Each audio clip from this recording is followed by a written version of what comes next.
In the second chapter of Acts, during a celebration of Pentecost, we read where some of those participants had traveled from. I find myself thinking about how they would have planned and prepared for their journeys. I'm sure they had expectations of what they would see and experience while in Jerusalem. Many thought that Pentecost Day was going to be the same as many they had celebrated before. Shucks, maybe by the time that day unfolded, they had already shared feelings about changes from what they had experienced in years past.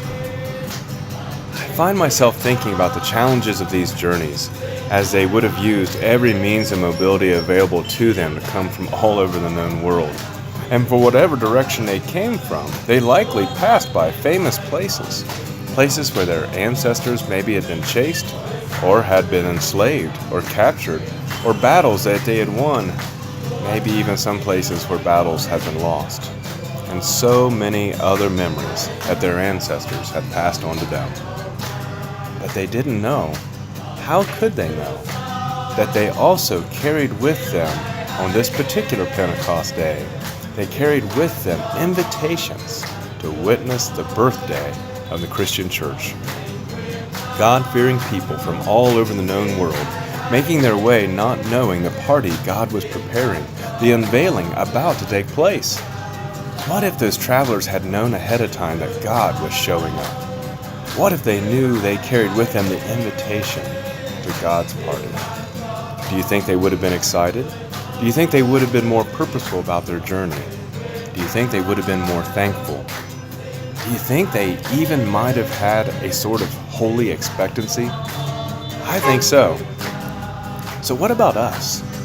What if we embarked on all of our journeys with a bit more expectancy? What if we went expecting to be a part of a holy appointment?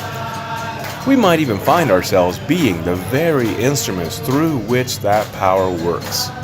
And when we think about it, people of faith, isn't that why we go on these journeys in the first place? To be the hands and feet of the one who still sends us? And so, friends, we all know life can get a little crazy. But in the midst of the crazy, we still have to be the church.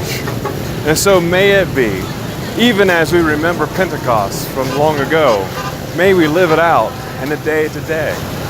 May we go into our neighborhoods, to our workplaces, to the villages near and the villages far.